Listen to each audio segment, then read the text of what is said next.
So, very good evening, all the participants. We have covered in the last session up to section 51.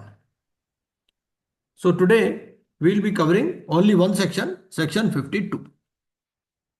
Section 52 talks of the rights of secured creditor. Let me share my screen also with you. But before we start the session, शीतल जी कुछ बताइए 52 क्या है?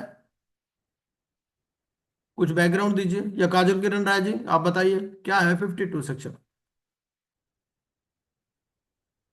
थोड़ा सा इसको interactive रखेंगे तो अच्छा रहेगा। बताइए जरा काजल किरण Rai ji, what is 52? Sorry sir, मेरा माइक म्यूट था। सॉरी। मैं ये बोल रही थी कि काजल मैडम करे तो बेटर रहेगा, बिकॉज अभी मेरा हाँ। हैंड्स ऑन नहीं है एग्जैक्ट सेक्शन पे। हम्म। तो काजल जी बताइए सेक्शन 52 क्या है, क्यों जरूरी है? सिक्योर्ड क्रेडिटर के बारे में बताता है। ओके, क्या बताता है? सर, ये secured creditor can either relinquish its interest और very good. It can say that I will do it myself, मतलब मैं खुद ही सिक्योरिटी रिलीज कर लूंगा। ठीक है। So if it releases its interest, then it is in the 53, it is put in 53 that so towards secured creditor in hmm. section 53. Otherwise, if it says that I am going to retain my capacity to sell it, matlab to release it of hmm. myself, hmm. sell it, it is in the lower pedestal of section 53. नहीं, example देके समझाओ, मुझे समझ में नहीं आया क्या बोल रहे हो। एक आदमी है, एक कंपनी है जिसने लोन लिया, ठीक है, 100 करोड़ का लोन लिया और सिक्योरिटी चार्ज क्रिएट कर दिया, मॉर्गेज कर दिया, ठीक है, बैंकर को, बैंक से लोन लिया। हम्म। अब बैंक जो है सिक्योर्ड क्रेडिटर है, कंपनी हो गई सीआईआरपी शुरू, ठीक है। तो पहले तो ये बताओ सीआईआरपी में वो कोई एक्शन ले सकता है क्या secured creditor? No sir. Secured creditor क्योंकि 14 में बाहर है, मॉरेटोरियम में, ठीक है, कि अगर उसने कोई एक्शन लिया हुआ है तो वो भी that will also be put on hold, ठीक है। थोड़ा सा और कॉम्प्लिकेट करेंगे इसको, बट अभी क्लास में नहीं, लेकिन ग्रुप में। मेरा क्वेश्चन, यस। 2-3 क्वेश्चन है जो मेरे माइंड में है, आप इसका आंसर ग्रुप में करिएगा थोड़ा स्टडी करने के बाद। Yes sir. एक सिक्योर्ड क्रेडिटर है जिसने एक्शन ले लिया, उसने नोटिस दे दिया, ठीक है, हम्म। प्रोसीडिंग भी चल रही है। हम्म। तो अब सीआईआरपी में तो they were put on hold, CIRP 2 साल चली। Yes sir. तो सीआईआरपी जब खत्म होगी तो क्या उसको दोबारा से नोटिस देना पड़ेगा, या प्रोसीडिंग वहीं से कमेंस हो जाएंगी? लिमिटेशन का क्या होगा? ये वाले एंगल भी थोड़े स्टडी करने हैं। क्यों? पे बंद हुआ था वहीं से स्टार्ट हो जाएगा वो प्रोसीडिंग, क्योंकि जो पेंडिंग था वो कंटिन्यूड हो जाता है लिक्विडेशन में। नहीं वो ठीक है, बट हमारा क्वेश्चन थोड़ा सा और डिटेल में है कि मान लीजिए उसने 13(2) का नोटिस दिया हुआ था, तो 13(2) का जो नोटिस था, मान लीजिए 20 दिन हो गए थे उसको, हम्म। तो अभी क्या होगा? वो 40 दिन वहीं से काउंट होंगे, दोबारा से नोटिस देना पड़ेगा, थोड़ा सा स्टडी करिएगा फिर बताइएगा, है ना। ओके। Okay sir, fine. और लिमिटेशन जो है, लिमिटेशन का क्या होगा? लिमिटेशन एक्ट कहाँ से, लिमिटेशन भी सीज हो जाएगा, कब से दोबारा रिन्यू होगा? क्योंकि लिमिटेशन एक्ट भी हमारे सिलेबस में है और सरफेसी एक्ट भी हमारे सिलेबस में है। तो हमें क्या करना यस। है, कंबाइंड रीडिंग करनी है, आईवीसी, सरफेसी और limitation act. Okay Ekta sir. Chaudhary ji भी हमारी मदद कर सकती हैं इसमें, बिकॉज शी हैज बीन जी practice sir, I am a practically. Banking lawyer also. And हाँ, ये ऐसा मेरे पास एक केस भी आया था जिसमें बिल्कुल ये बिल्कुल, था। हाँ जी, हाँ जी। सर, इसमें ये था कि बैंक 30 डेज में आपको रेलिंक्विश बताना पड़ता है लिक्विडेटर को, विद इन हाँ, 30 डेज, बिल्कुल दैट बिल्कुल। Whether you will be relinquishing your security और हाँ, you will be continuing with the same means, or you will be continuing with your action बिल्कुल बिल्कुल against that बिल्कुल respective property. So बिल्कुल। in that case sir, मैंने फिर हम actually bankers को उतनी नॉलेज नहीं थी, तो हम्म। उन्होंने रेलिंक्विश किया नहीं, but they started proceedings under SARFAESI. तो हम्म। कोर्ट ने हमारी एप्लीकेशन, तो लिक्विडेटर ने एप्लीकेशन फाइल की, Now hmm I'm forgetting the provision under which the liquidator had filed the application, that bank is to surrender this property to the liquidation estate.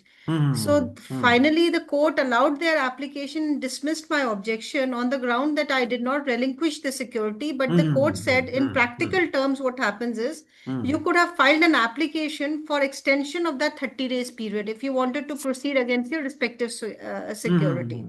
So this is my experience on this subject, so which बिल्कुल I've बिल्कुल shared. बिल्कुल। Yes, तो sir. काजल किरण राय जी थोड़ी छोटी छोटी बातें और बता दीजिए कि कितने दिन में इसको इंटीमेट करना है कि भाई मैं सिक्योरिटी रियलाइज करूंगा या रिक्वेस्ट करूंगा। What is the time period? Sir 30 days. 30 days। कोई फॉर्म है क्या इसके लिए? सर फॉर्म तो एज Yes, सच sir. Yes, sir. Form है। I'll form. फॉर्म वही है, क्लेम फॉर्म है। हाँ, क्लेम फॉर्म के अंदर क्लेम एक फॉर्म कॉलम है। है, हाँ, कॉलम उसमें नंबर ही एक 8A। कॉलम है whether you relinquish your security or not. हाँ, कॉलम नंबर 8A है शायद, वो चेक कर लीजिएगा। Yes, yes, और ये yes. कॉलम जो है ये दोनों में है या एक में? फाइनेंशियल क्रेडिटर और ऑपरेशनल क्रेडिटर दोनों में है या फाइनेंशियल क्रेडिटर में ही सिर्फ? सब फाइनेंशियल क्रेडिटर में ही है। नहीं, दोनों में है। दोनों में? हाँ, क्योंकि सिक्योर्ड क्रेडिटर कोई भी हो सकता है। सिक्योर्ड क्रेडिटर, ऑपरेशनल क्रेडिटर भी सिक्योर्ड क्रेडिटर हो सकता है। हम नॉर्मली कॉमन पार्लेंस में क्या समझते हैं कि सिर्फ फाइनेंशियल क्रेडिटर ही सिक्योर्ड क्रेडिटर हो सकता है, लेकिन ऑपरेशनल क्रेडिटर भी सिक्योर्ड क्रेडिटर हो सकता है। काजल किरण राय जी को एग्जांपल दीजिए कि ऑपरेशनल क्रेडिटर सिक्योर्ड क्रेडिटर है। सर कोई अच्छा कंस्ट्रक्शन जी। हम्म सर कोई कंस्ट्रक्शन में जो कॉन्ट्रैक्टर है हम्म अ, वो मतलब बिल्डर को जब मटेरियल देता है और हम्म अमाउंट का अगर मटेरियल है, मान लीजिए उसको 10 करोड़ का मटेरियल देना है, तो हम्म बोलता है some security for me then I will supply material to you. हाँ, तो वो सिक्योर्ड क्रेडिटर हो। क्रेडिटर ठीक है, ऑपरेशन। चलो अब ये बेसिक अंडरस्टैंडिंग हमारी कंप्लीट है ना? अब हम सेक्शन 52 पर चलते हैं।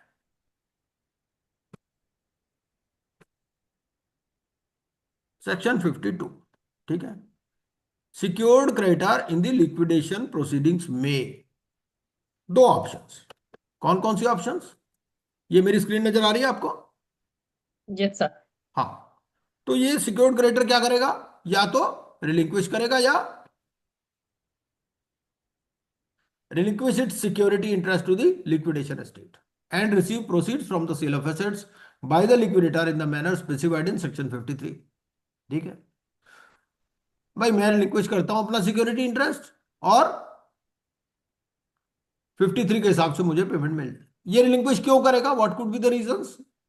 कौन से सिचुएशन में ये रिलिंक्विश करेगा और कौन से सिचुएशन में रियलाइज करेगा?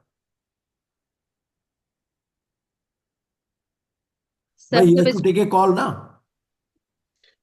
जब इसको प्रॉफिट नजर आएगा सर कि स्टेट से उसको ज्यादा मिल सकता है, तभी वो रेलिंक्विश करेगा। और उसको प्रॉफिट नजर आएगा कि मतलब मैं खुद से सेल करके मैक्सिमम उससे निकाल सकता हूँ, तो फिर वो खुद के पास जाएगा सेल करने।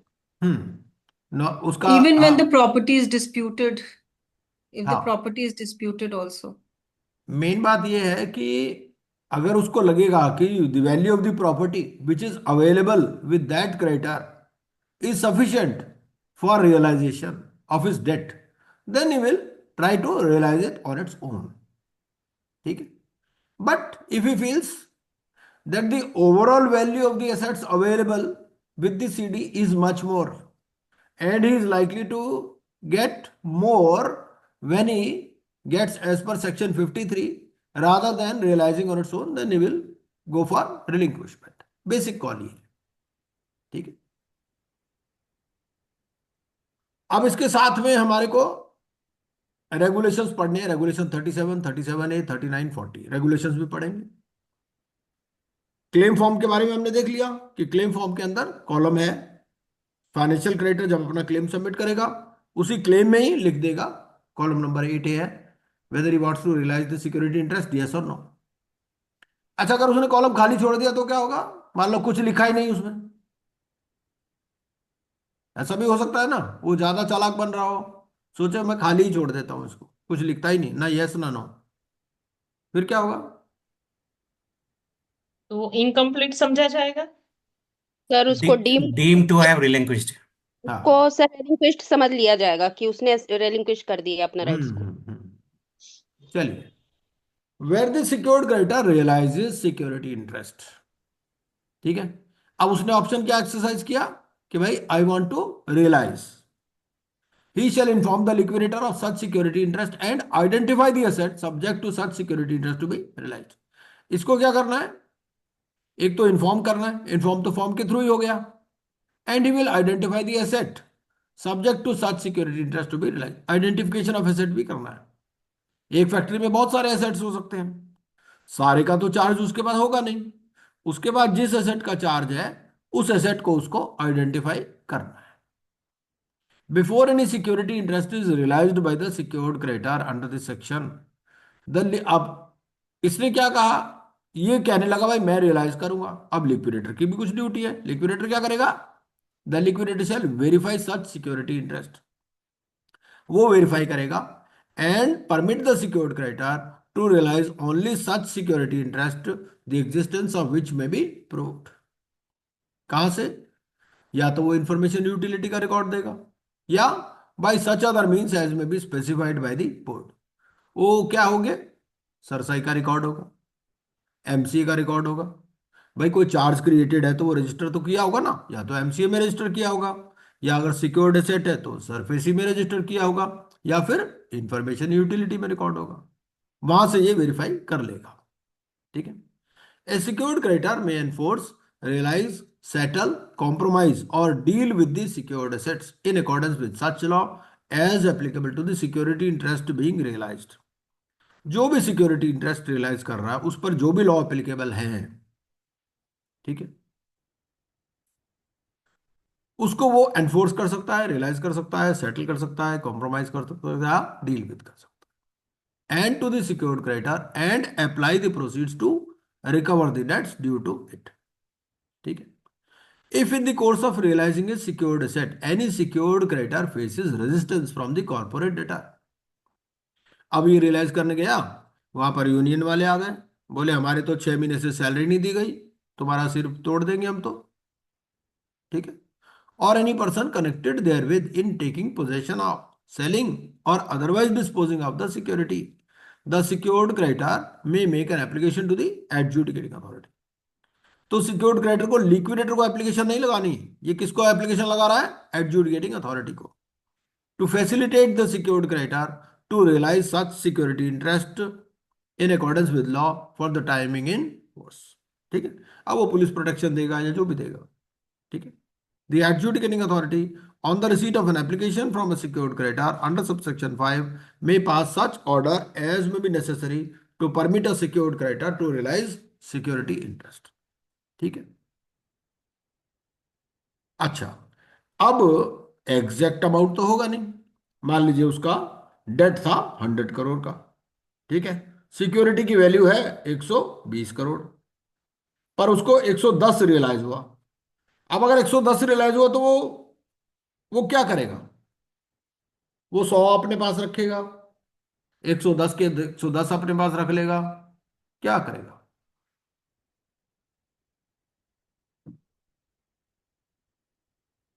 उसका डेट है 100 का।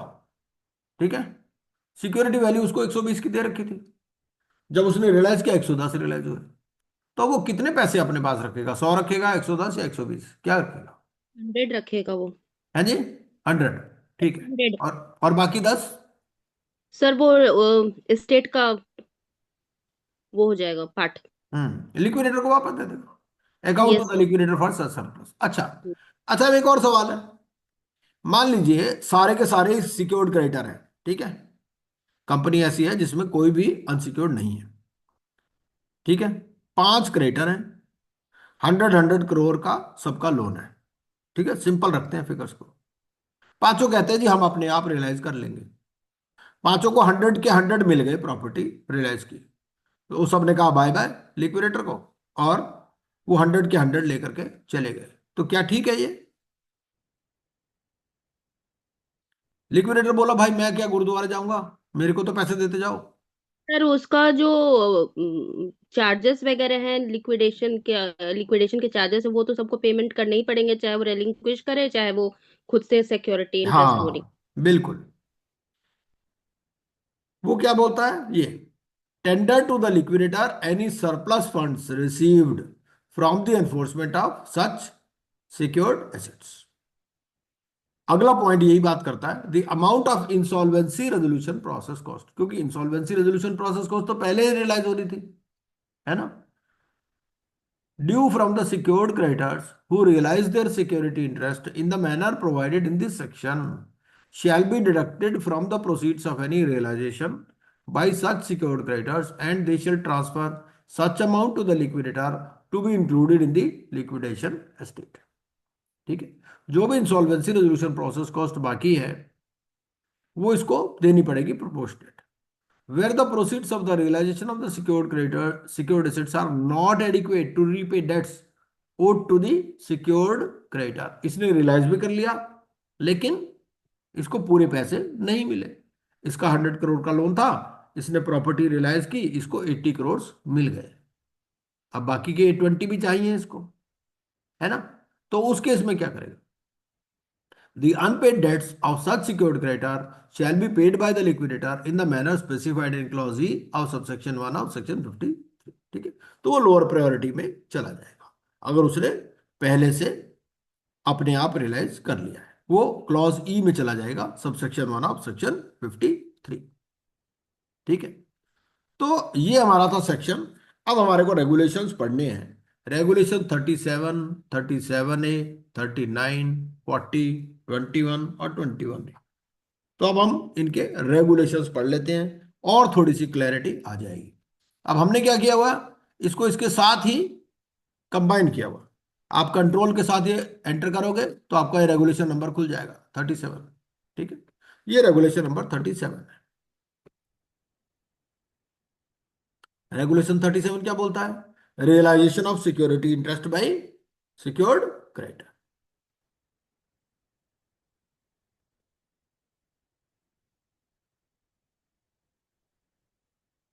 ठीक, a secured creditor who seeks to realize its security interest under section 52 shall intimate the liquidator of the price.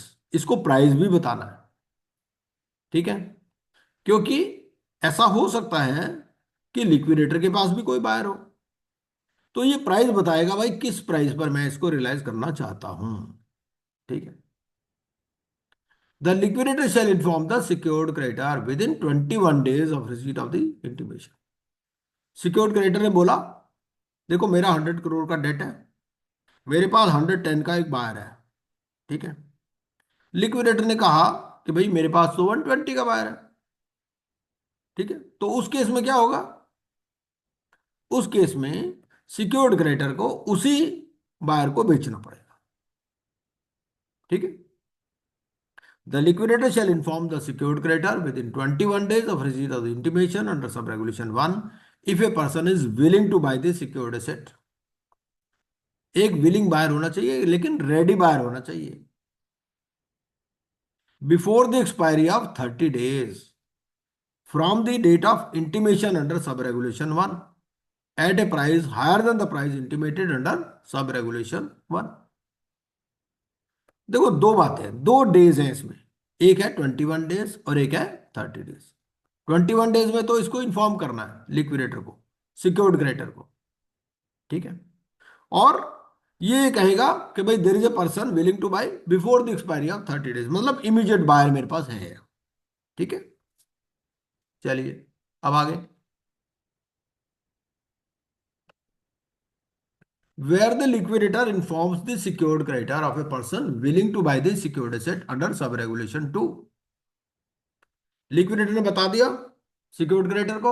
Secured creditor ने बोला था मेरे पास 110 का बायर है, मैं अपना रियलाइज कर लूंगा, बाकी तुम्हें दे दूंगा वापस. ठीक है, मैं एक 10 तो तुम्हें पहले ही दे दूंगा, उसके बाद जो भी आपका इंसॉल्वेंसी रेजोल्यूशन प्रोसेस का उसका मेरा जो शेयर आता है वो भी मैं दे दूंगा. ठीक है, लिक्विडेटर ने बोला मेरे पास 120 का बायर है, तो उसको सिक्योर्ड क्रेडिटर को उसी को बेचना पड़ेगा. ठीक है, लेकिन अब मान लो नहीं बताया उसने, लिक्विडेटर ने 21 days में कोई नहीं बताया. If the liquidator does not inform the secured creditor in accordance with सब रेगुलेशन 2 और the person does not bye the secured asset. उसने बोला लेकिन बायर आया ही नहीं, या बायर आया उसने ईएमडी दिया, बाद में टर्न अप ही नहीं हुआ. तो फिर क्या होगा? The secured creditor may realise the secured asset in the manner it deems fit but at least at the price intimated under sub regulation 1। इसका क्या मतलब है at least at the price intimated under sub regulation 1? क्यों नरेंद्र जी? इसका क्या मतलब है but at least at the price intimated under sub regulation 1?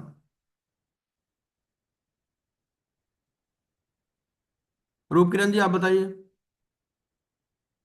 इसका क्या सर मतलब? हाँ बोलूंगा सर, वो जो 110 में करूंगा बोले ना बैंकर राइट। सिक्योरिटी, तो हाँ नॉट लेस देन 110 उनको हाँ करना पड़ेगा। हाँ। अब ऐसा हो सकता है कि ये एक आध महीना बीत गया इस चक्कर में, अब 110 वाला बायर भी भाग गया, अब जो है एक्चुअली 15 वाला बायर है, 105 वाला। तो अब उसको कम से कम 110 ही उसका लेस हो जाएगा, वो बेचेगा तो जितने पे हम्म मर्जी बेचे। अब जरूरी तो नहीं ना 110 का बायर हो, अब मान लो उसके बाद 105 का बायर है, लेकिन लेस कितना हो जाएगा? 110 लेस। 110। ठीक है। सर वेर मुझे दिस। एक डाउट है सर। हाँ। जैसे हम बैंक में सरफाइसी से एनफोर्समेंट करते थे सिक्योरिटी, हम्म बैंक ही बेचता था हम्म सिक्योरिटी एसेट। हम्म जैसे अभी 100 करोड़ लोन है, हम्म तो हम लोग क्या करते थे, कैश क्रेडिट वगैरह जो भी कमर्शियल हम्म लोन देने के लिए 200 करोड़ का वैल्यू लेते थे। हम्म दैट मीन्स 200% वैल्यू। हम्म तो जब हम रियलाइज को जाते हैं, हम्म हमारा तो 100 करोड़ ड्यू है हम्म और वैल्यू बिकता है 200 करोड़ में।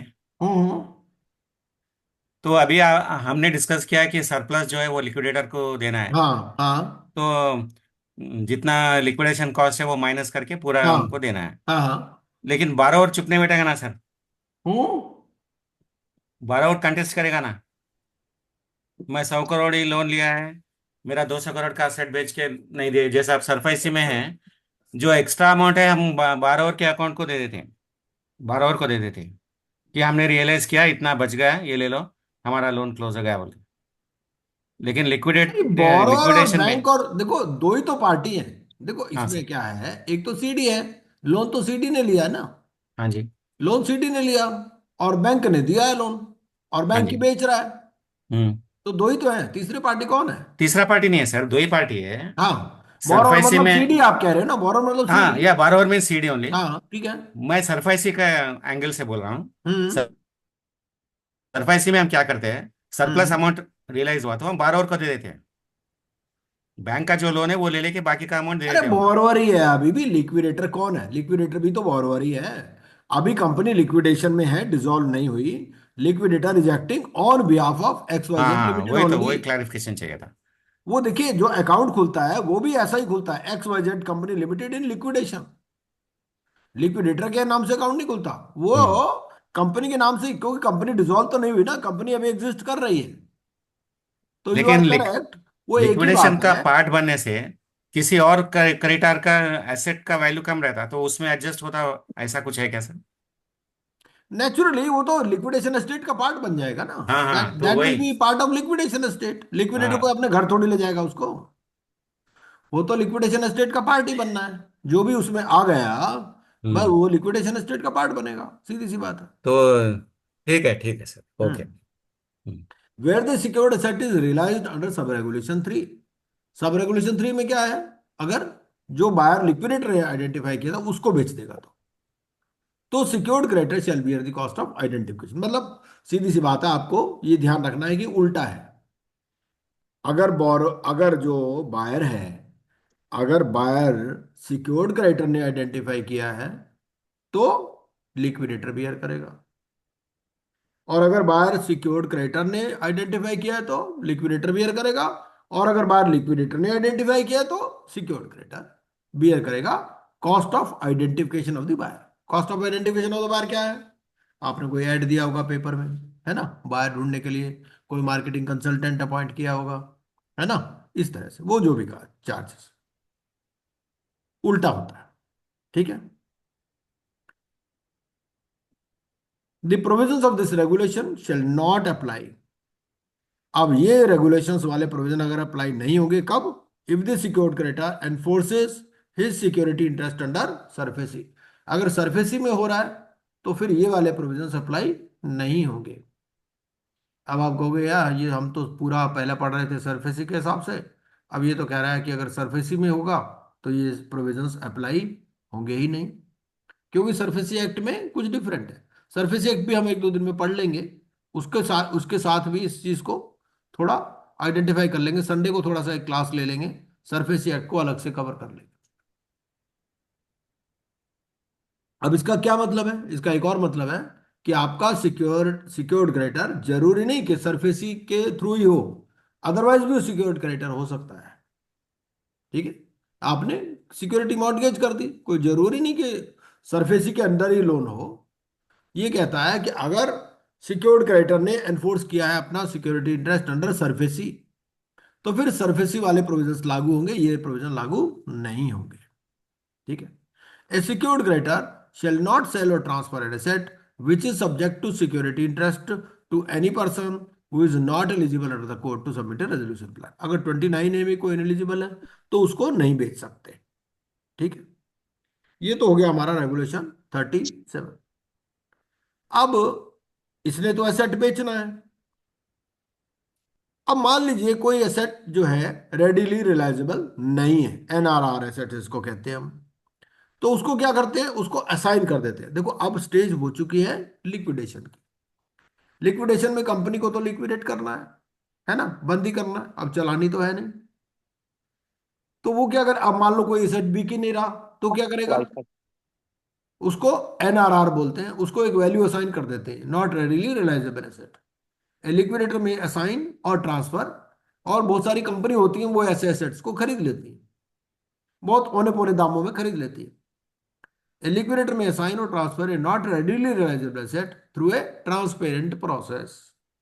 ठीक है, in consultation with the stakeholders consultation committee in accordance with regulation 31A for a consideration to any person who is eligible to submit a resolution plan। ठीक है, ये भी 29A वाले को नहीं बेच सकते, बाकी किसी को दे सकते।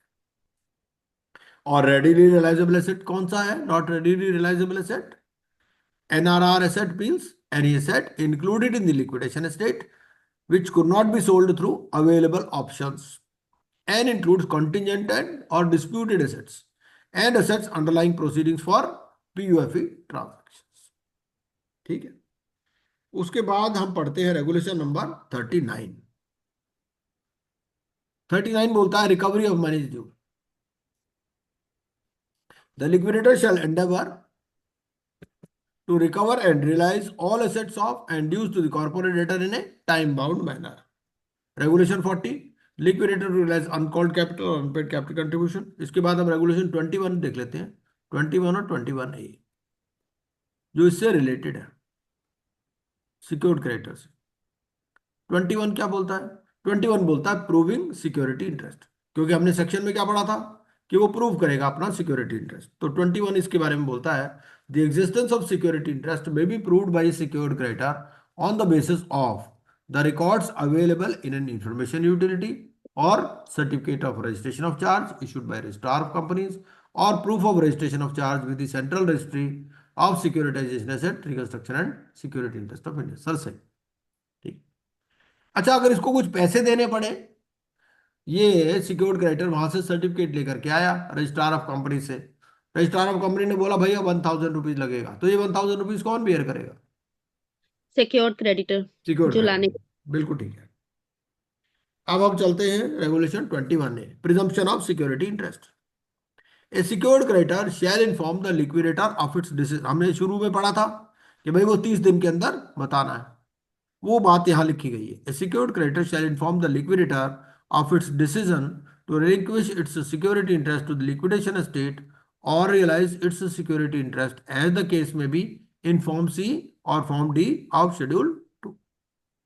तो फॉर्म सी और फॉर्म डी, फॉर्म सी क्या है, फॉर्म सी मेरे ख्याल फाइनेंशियल क्रेडिटर का है, फॉर्म सी,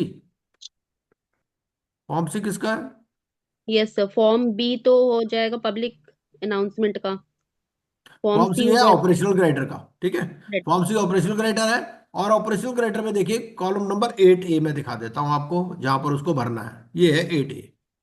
8A क्या बोलता है, वेदर सिक्योरिटी इंटरेस्ट लिंक्विश्ड यस और नो। ठीक है, ऐसे ही आपका फॉर्म डी है, फॉर्म डी फाइनेंशियल क्रेडिटर का है, और फॉर्म डी फाइनेंशियल क्रेडिटर में भी कॉलम नंबर 8A है, वेदर सिक्योरिटी इंटरेस्ट रिलिंक्विश्ड, यस और नो। ठीक है, तो यहां पर वो भर देगा। अब जो हम बात कर रहे थे कि अगर नहीं भरेगा तो क्या होगा, वो भी बात उसमें लिखी गई है रेगुलेशन 21 है ये।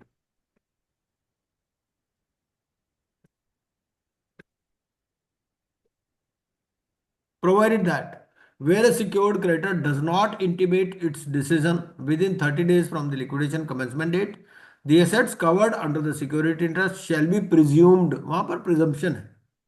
ठीक है, अगर उसने नहीं भरा, कोई डिसीजन नहीं दिया, कम्युनिकेशन नहीं किया, तो क्या होगा, it shall be presumed to be part of the liquidation estate.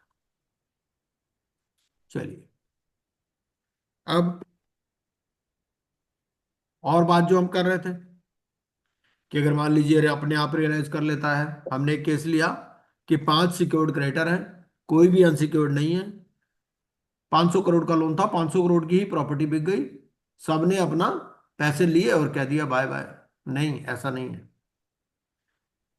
ये रेगुलेशन नंबर उसका आंसर करता है, क्या बोलता है, where a secured creditor proceeds to realise its security interest. ठीक है, अपने आप रियलाइज कर रहा है, इट शैल पे as much towards the amount payable under clause A and sub clause 1 of clause B। ठीक है, आप नोट कर लेंगे clause A और सब clause 1 of clause B। ठीक है, ताकि हम जब उस clause पर जाएंगे तो समझ में आ जाएगा। of subsection 1 of section 53 as it would have shared in case it had relinquished the security interest। अगर रिलिंक्विश कर लेता उसको प्रायोरिटी मिल जाती to the liquidator within 90 days from the liquidation commencement date. ठीक है, तो जितना अमाउंट उसको देना पड़ता उतना ही अमाउंट यहां पर भी इसको देना पड़ेगा। तो दोनों केसेस में सेम ही अमाउंट देना पड़ेगा, चाहे वो अपने आप रियलाइज करे या लिक्विडेटर करे। The excess of the realised value of the asset which is subject to security interest over the amount of his claims admitted to the liquidator within 180 days from the liquidation। दूसरा part कौन सा है, अगर access realise हो गया, पहला तो उसको कंट्रीब्यूट करना है, दूसरा अगर एक्सेस रियलाइज हो गया तो देना है with in 180 days. Time line भी है, पहले वाला 90 डेज में देना है, ये 180 डेज में देना है। Provided that where the amount payable under this sub-regulation is not certain by the date the amount is payable under this sub-regulation। मतलब 180 डेज में क्लियर नहीं है कि भाई कितना अमाउंट होगा, तो वो क्या करेगा, एस्टिमेट दे देगा as estimated by the liquidator, और जो डिफरेंस है वो बाद में दे देगा। ठीक है, where a secured creditor fails to comply with sub-regulation 2, the asset which is subject to security interest shall become part of the liquidation estate। अगर उसने पार्ट 2 के साथ कंप्लाई विद नहीं किया, सब रेगुलेशन 2 के साथ, तो क्या होगा, ये जो सिक्योर्ड एसेट है that shell become part of the liquidation estate. अब हम पढ़ लेते हैं कि वो जो हमने क्लॉज पढ़ी थी उसका क्या मतलब है। ये वाली जो ऊपर पढ़ी थी कि secured creditor proceeds to realise its security interest, तो उसको कितना देना है under clause A and sub clause 1 of clause B of subsection 1। इसको थोड़ा सा हम कैलकुलेशन करके भी कोशिश करेंगे कि समझ लें है क्या चीज।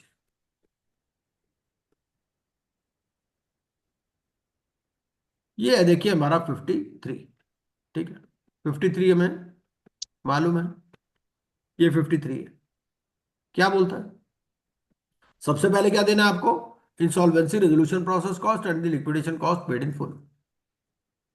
उसके बाद में workman dues for the period of 24 months preceding the liquidation commencement date and debts owed to a secured creditor in the event such secured creditor has relinquished security in the manner set out in section 52। ठीक है, clear है, ये बात लिखिए। अब एक example लेते हैं हम। एग्जांपल में ये लेते हैं कि हमारी जो इंसॉल्वेंसी रेजोल्यूशन प्रोसेस कॉस्ट है और एक ही सिक्योर्ड क्रेडिटर है, हम सिंपल केस रख लेंगे, बिल्कुल एक ही सिक्योर्ड क्रेडिटर है। ठीक है, और हमारी इंसॉल्वेंसी रेजोल्यूशन प्रोसेस कॉस्ट हमारी है मान लीजिए 10 करोड़। ठीक है, 10 करोड़ ही है, और उसको वर्कमैन ड्यूज है जो 24 मंथ्स के, वो है 50 करोड़। ठीक है। और जो debt owed to secured creditor है वो भी मान लीजिए 50 करोड़ है। ठीक है। अब जो प्रॉपर्टी रियलाइज हुई वो 110 करोड़ की रियलाइज हुई है। ठीक है। एक एक्सेल शीट खोल लेते हैं इसके साथ में, और एक्सेल शीट से इस बात को समझ लेते हैं कि वो क्या कह रहा है।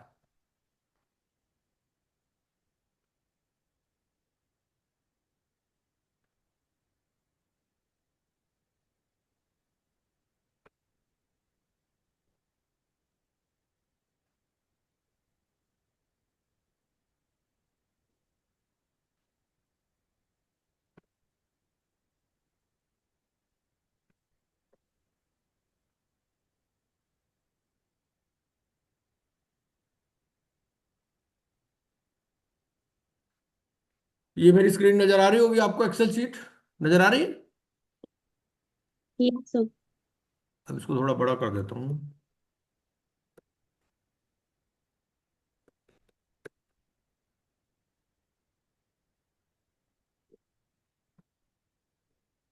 क्या होता है, जरूरी नहीं है बहुत सारी चीजें हमें पढ़ना, लेकिन अगर हम उन चीजों को समझ लेते हैं ना तो फिर क्या होता है, कॉन्फिडेंस लेवल नेक्स्ट लेवल पे पहुंच जाता है।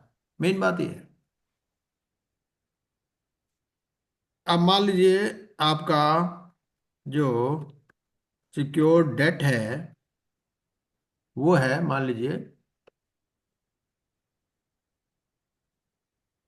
110 करोड़। ठीक है।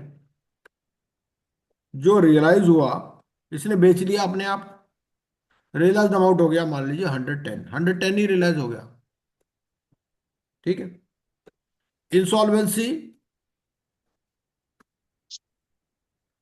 एंड लिक्विडेशन कॉस्ट,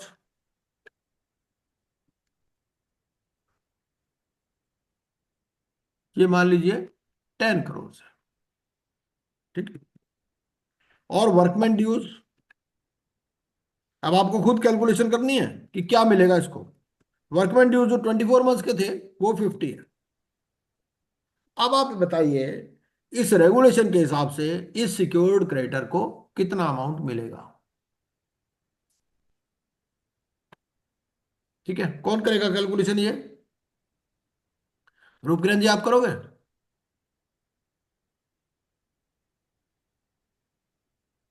भाई अभी अभी हमने पढ़ा प्रोविजन।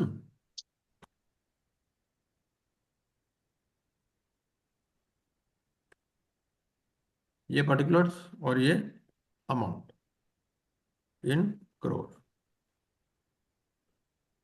मेरा क्वेश्चन समझ में आ गया ना, क्या क्या बोल रहा हूं मैं? सर कुछ गेस्ट आ गए, थोड़ा मैं भी एब्सेंट कोई हो बात रहा नहीं, हूँ। कोई बात नहीं, ओके कोई बात नहीं। Okay sir. काजल गिरिराज जी आप करोगे कैलकुलेशन? देखो, सिक्योर्ड डेट पहले तो क्वेश्चन समझ लो। ठीक है। सिक्योर्ड डेट है हमारा 110, रियलाइज्ड अमाउंट हुआ 110, इंसॉल्वेंसी लिक्विडेशन कॉस्ट है 10, और वर्कमैन ड्यूज है 50। और इसने क्या किया है, इसने रिलिक्विश कर दिया, रियलाइज कर लिया, रियलाइज कर रहा है अपने आप ये। ठीक है। रिलिक्विश नहीं कर रहा, रियलाइज कर रहा है, इसने एटी में भरा। तो अब उसको कितने पैसे मिलेंगे इस रेगुलेशन के हिसाब से?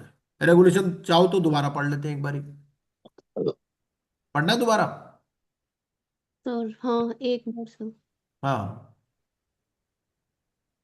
ये अमाउंट टू सिक्योर क्रेडिटर, तो एक बार वो रेगुलेशन हम दोबारा पढ़ लेते हैं, फिर इस पर आएंगे। ये है हमारा रेगुलेशन। ये 21A था।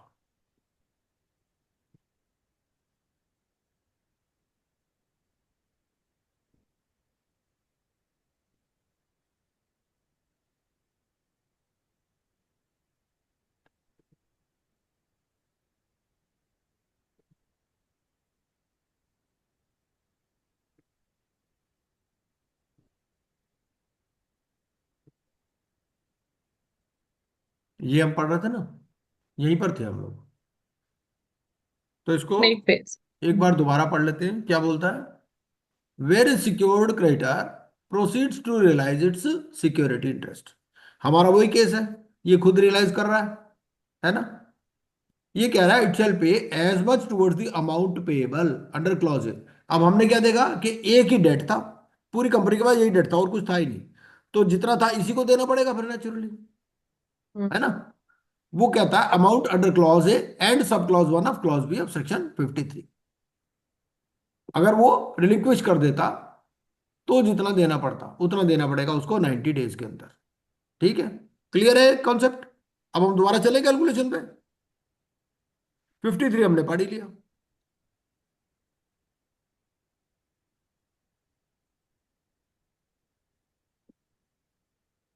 ये है नियम। ठीक है, अब सबसे पहले तो ये बताओ, जब 110 रियलाइज कर लिए तो सबसे पहले तो इसको 10 देने हैं। पहले तो Yes. सबसे पहले तो जी सर, इंस्टॉल पहले बचेगा। 10 देने होंगे, फिर 50 also will have to be paid, हाँ 60 इन टोटल। बिल्कुल। अब टोटल अमाउंट रियलाइज कितना है यहां लिख लेते हैं। टोटल अमाउंट रियलाइज हो गया हमारा 110।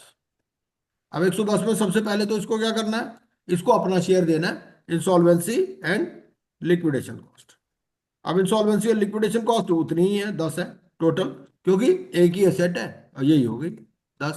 तो अब बच गया हमारा 100 100. बैलेंस, हाँ बच गया 100। अब बैलेंस के दो हिस्सेदार हैं, कौन कौन, ये वर्कमैन ड्यूज और सिक्योर्ड डेट। चलो। ठीक है, 110 इसको लेने हैं, इसको लेने हैं 50, दोनों का पेरी पैसू चार्ज है, बचा है 100। तो रेशो क्या होगी, रेशो हो जाएगी हमारी 11:5। हाँ रेशो हो जाएगी 110:50। भाई यही रेशो होगी ना, इसी जिस रेशो में उनका अमाउंट ड्यू है उसी रेशो में ले लो।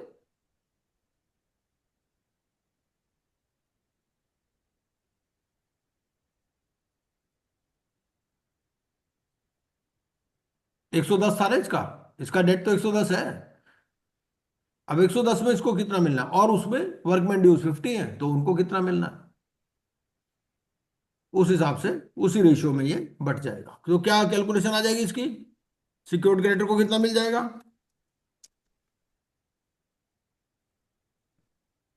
सिक्योर्ड क्रेडिटर को हमारे मिल जाएगा 110 डिवाइडेड बाई 160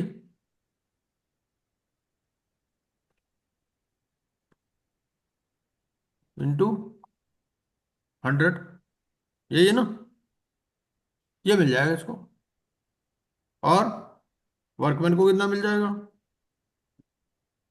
वर्कमैन को मिल जाएगा आपका 50 डिवाइडेड बाई 160 इंटू 100। 100 ही है ना डिस्ट्रीब्यूशन के लिए अवेलेबल जो है, इसको इतना मिल जाएगा बेसिकली।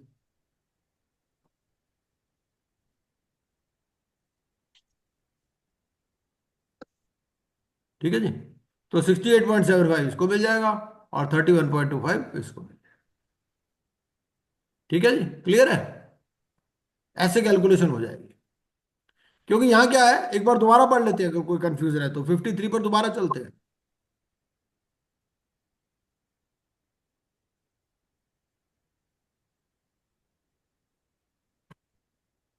ये वो बोल रहा है, और 53 देख लेते हैं, 53 से और क्लैरिटी आएगी। यहां तो सेक्शन का नाम लिखा ना, जब 53 आप देखते हो तो वहां से और क्लियर हो जाता है आपको। ये है 53। 53 क्या बोलता है, फॉलोइंग डेट्स विच शैल रैंक इक्वली। वो जो हमने इक्वल की बात की ना, दोनों का इक्वल रैंक है, किसका, workman dues for 24 months and debts owed to secured creditor in the event such secured creditor has relinquished security in the manner set out in section 52। ठीक है, दोनों का इक्वल है, तो जो अमाउंट बचा है दोनों बांट लो भाई, पेरी पैसू चार्ज कर लो। इक्वल इक्वल नहीं, पेरी पैसू। रैंक इक्वली, रैंक इक्वली का मतलब जिसका जितना है उस प्रोपोर्शन में ले लो आप। ठीक है, क्लियर है बात। पर हेलो सर, मेरा एक क्वेश्चन है सर। हाँ बोलिए। अम, मैं सब बोल रहा हूँ सर, सिक्योर्ड कैंडिडेट का 110 है सर। हम्म। और वो खुद से रियलाइज करके 110 ले गया, तो फिर देर इज नो, मतलब वो उसमें कोई इश्यू नहीं है ना सर, डिस्ट्रीब्यूशन के लिए सर? है मतलब नहीं नहीं, उसको देना पड़ेगा ना वापस, ऐसा। देखो ऐसा है, सर उसके सर पास सर चार्ज चार्ज क्रिएटेड है, प्रॉपर्टी ओके उसके सर। नाम मॉर्गेज्ड है, तो वही ओके। सेल कर सकता है। Okay okay okay sir, okay तो ठीक है सर। पेपर उसके पास है ना, भाई उसके पास मॉर्गेज डीड है। अब जो ओके भी, सर। तो वो क्लैरिटी तो वही देगा ना, एनओसी देगा, वो सब कुछ करेगा वो। ओके सर, मतलब ऐसा नहीं है कि 110 का चार्ज क्रिएट किया है तो 110 खुद ले जाए, ऐसा नहीं है, पर वो लिक्विडेशन स्टेट में आना ही चाहिए सर। नहीं, इस रेगुलेशन के कैलकुलेशन तो ऐसे ही होगी ना जो दिया हुआ है, आईबीसी में कैलकुलेशन तो ऐसे ही होगी। ओके सर, ओके ठीक है सर, ठीक है, डन सर। लेकिन नहीं लेकिन सर एक सॉरी। बात जरूर है, अगर सरफेसी में है तो सरफेसी में ऐसे कैलकुलेशन नहीं होगी। सरफेसी में ओके वो पूरा ले जाएगा अपना। ओके सर, ठीक है सर। सरफेसी की बात अलग कर दी ना उसने उसने अलग बता दिया ना, कि अगर ओके। सरफेसी होगा तो ये अप्लाई नहीं होगा। लेकिन secured creditor other than SARFAESI भी तो हो सकता है ना। भाई आप सिंपल मॉर्गेज क्रिएट करके भी तो डेट्स को सिक्योर कर सकते हो ना। जरूरी थोड़ी हम्म। कि हर डेट सरफेसी में ही हो। सरफेसी में तो सिर्फ लोन जाता है, मान लो ऑपरेशनल क्रेडिटर है। अब ऑपरेशनल क्रेडिटर को आपने कुछ सिक्योरिटी क्रिएट कर रखी है, कोई गारंटी दे रखी है, कुछ भी कर रखा है, तो वो फिर यहां से गवर्न होगा। मतलब हम we are try to understand the implication, कि भाई ये सेक्शन में जो लिखा हुआ है उसकी एग्जैक्ट कैलकुलेशन कैसे होती है, ये हम यस। समझने की कोशिश कर रहे हैं। Yes sir, yes. तो 52 हमने पढ़ लिया, अब हम चलते हैं 53 पर। ठीक है, सारे हमने इसके रेगुलेशंस भी पढ़ लिए। इसमें फिर भी दो सवाल हमारे बाकी रह गए, जो हम ग्रुप पे थोड़ा डिस्कस करके, थोड़ा और पढ़ के आंसर करेंगे। सबसे पहली बात तो सिक्योरिटी सरफेसी का तो ये क्लियर कर देता है, भाई सरफेसी में ये प्रोविजंस लागू नहीं होंगे। ठीक है, इसका क्या मतलब है कि अगर सरफेसी है तो वो फिर अपने हिसाब से सरफेसी के हिसाब से एक्शन लेगा। ठीक है, वो अपने हिसाब से रियलाइज करेगा जो भी करेगा। इसका ये भी मतलब है कि there could be a secured asset, जो कि जरूर हर हर सिक्योर्ड जो एसेट है, जरूरी नहीं कि it should be secured under SARFAESI only, कोई दूसरे एक्ट में भी रजिस्टर हो सकता है। समझ रहे हो? जैसे मान लो ऑपरेशनल क्रेडिटर है, उसका डेट सिक्योर किया आपने, वो सरफेसी में थोड़ी होगा। सरफेसी में तो सिर्फ बैंक वाला लोन जाता है ना। किसी प्राइवेट पार्टी से आपने लोन ले रखा, मॉर्गेज क्रिएट कर रखी है, उसके फेवर में वो सिक्योर्ड क्रेडिटर हो जाएगा, वो इस कैलकुलेशन पे आएगा, मतलब ये। ठीक है, और हमने रैंक इक्वली का भी मतलब समझ लिया, कि जो भी पैसा मिलेगा ऐसा नहीं कि वो पूरे का पूरा ले जाएगा, ये दोनों में बटेगा, वर्कमैन ड्यूज और debts owed to secured creditor. ठीक है, रेगुलेशन 41, 42 और रेगुलेशन 38 भी पढ़ लेते हैं एक बार बिफोर वी रीड सेक्शन 53। ठीक है, तो रेगुलेशन 41 42 क्या बोलते हैं एक बार देख लेते हैं। ये हमारे रेगुलेशन, एक minute,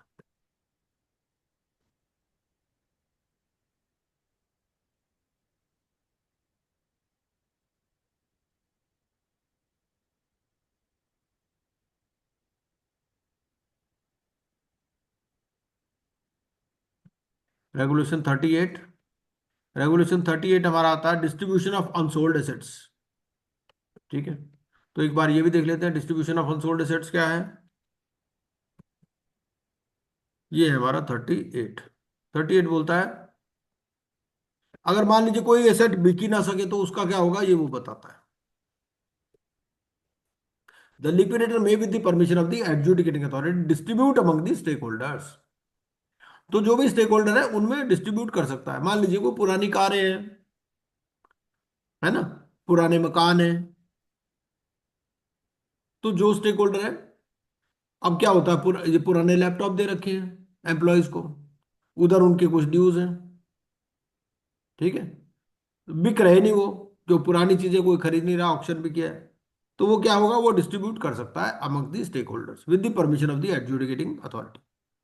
N asset that could not be sold, assigned और ट्रांसफर, उसने सेल करने की भी कोशिश की, असाइनमेंट की भी कोशिश की, ट्रांसफर भी कुछ नहीं हुआ, ड्यू टू स्पेक्युलर नेचर और अदर स्पेशल सर्कमस्टांस। मैंने बताया एग्जांपल, पुराने लैपटॉप, पुरानी कार, है ना, पुराना फ्लैट, ठीक है। मान लो प्रोजेक्ट साइट पे है वहां, और वो जंगल में बना हुआ है उनका प्रोजेक्ट, कोई और आता नहीं, वो लोग पुराने रह रहे हैं, वो कहते हैं हमें ही दे दो, तो ये चीज वो डिस्ट्रीब्यूशन ऑफ अनसोल्ड एसेट्स में आ जाएगा, ठीक है। और ये जो एप्लीकेशन लगाएंगे, the application seeking permission of the adjudicating authority under sub regulation 1 shall identify the asset, provide a value of the asset, detail the efforts made to sell the assets if any, and provide reasons for such distribution। तो ये इसके अंदर लगाएगा, ठीक है। Recovery of money dues हो ही गया हमारा। उसके बाद 41 42 पहले पढ़ लेते हैं हम। 41 बोलता है all money to be paid into bank account. Liquidator ने क्या करना है, एक बैंक अकाउंट खोलना है in the name of the corporate debtor followed by the words in liquidation, ठीक है, in a scheduled bank for the receipt of all money due to the corporate debtor. इसमें भी बहुत चैलेंज आता है, practically बहुत चैलेंज आता है। क्यों चैलेंज आता है? पैन नंबर पर लिखा नहीं हुआ इन लिक्विडेशन, पैन नंबर पर XYZ लिमिटेड लिखा है, और ये कह रहा है कि भाई आप उसमें नाम लिखो इन लिक्विडेशन। बैंकर बोलता है हम तो ये अकाउंट खोलेंगे नहीं, पहले पैन नंबर में करेक्शन कराओ। तो ये प्रैक्टिकल कुछ बैंक खोलते हैं, तो ये भी एक प्रैक्टिकली चीजें डिफरेंट है। Followed by the words in liquidation in a scheduled bank for the receipt of all monies due to the corporate debtor. तो एक बैंक अकाउंट इसको खोलना है और उसमें सारे पैसे जमा कराने हैं, and the realisation of each day shall be deposited in the bank account without any deduction not later than the next working day, ठीक है। सर ये सर जीएसटी हाँ, जीएसटी नंबर ऑल्सो नया लेना पड़ेगा ना सर? जीएसटी की वो प्रीवियस वन इज देखिए कंटिन्यू। ऐसा होता है, इसका तरीका ये है कि अब डिपेंड करता है केस टू केस। अगर मान लीजिए पुराना क्रेडिट बाकी है, पुरानी रिटर्न्स अप टू डेट हैं, तो फिर तो पुराने भी चला सकते हो आप, और नहीं तो नया भी ले सकते हो, क्योंकि पुराना वो क्लेम्स के थ्रू प्रोसेस हो जाएगा और ये नया अकाउंट में ऐसे कर लो। डिपेंड करेगा केस टू केस क्या है। सही है सर। वो हमारे एक केस में है ना सर, आरपी ने टोटली नया ही जीएसटी रजिस्ट्रेशन हाँ, किया था नया और नया ले लेते हैं अगर पुरानी लाइबिलिटीज हैं तो, अगर पुराना क्रेडिट पड़ा है तो पुराने को चला लेते हैं ये। Okay sir, okay okay sir, okay ठीक है सर। हाँ sir. The liquidator may maintain a cash of 1 lakh rupees or such higher amount as may be permitted by the adjudicating authority to meet liquidation costs, ठीक है। Cash रख सकता है 1 लाख का या such higher amount as may be permitted by the adjudicator. लेकिन second में क्या लिखा, विदाउट एनी डिडक्शन। अब मान लीजिए उसको अमाउंट मिला 5 लाख रुपए, तो ये नहीं कि वो 1 लाख रुपए अपने रख के 4 लाख जमा कराएगा, नहीं, पहले 5 के 5 जमा कराने हैं, विदाउट एनी डिडक्शन लिखा है सेकंड में, ठीक है। और अपने पास 1 लाख का कैश मेंटेन कर। All payments out of the account by the liquidator above 5,000 rupees shall be made by cheques drawn और online banking transactions against the bank account. तो 5,000 रुपए से ज्यादा की जो भी ट्रांजेक्शन्स हैं वो या तो चेक से होंगी या ऑनलाइन से होंगी।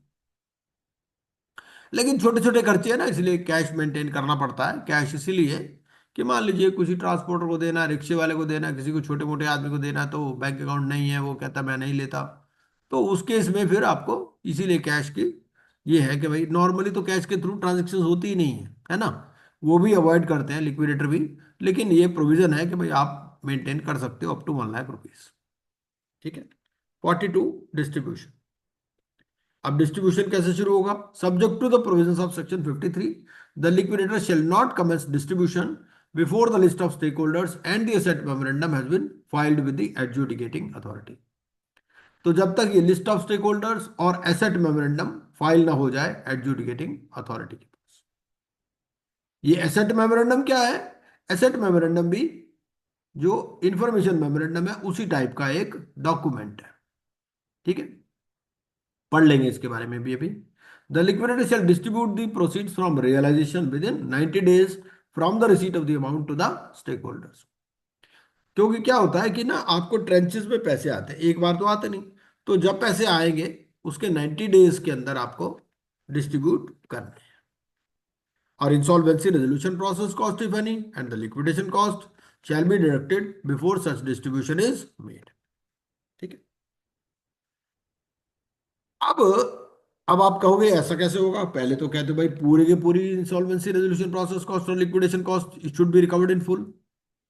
लेकिन होता क्या है कि हमने ये भी पढ़ा था, जब हम प्रिलिमिनरी प्रोग्रेस रिपोर्ट बनाते हैं तो हमें लिक्विडेशन कॉस्ट मालूम है, ठीक है, लिक्विडेशन कॉस्ट भी मालूम है, जो amount due to stakeholders है वो भी मालूम है, 53 का भी हमें पता है ना।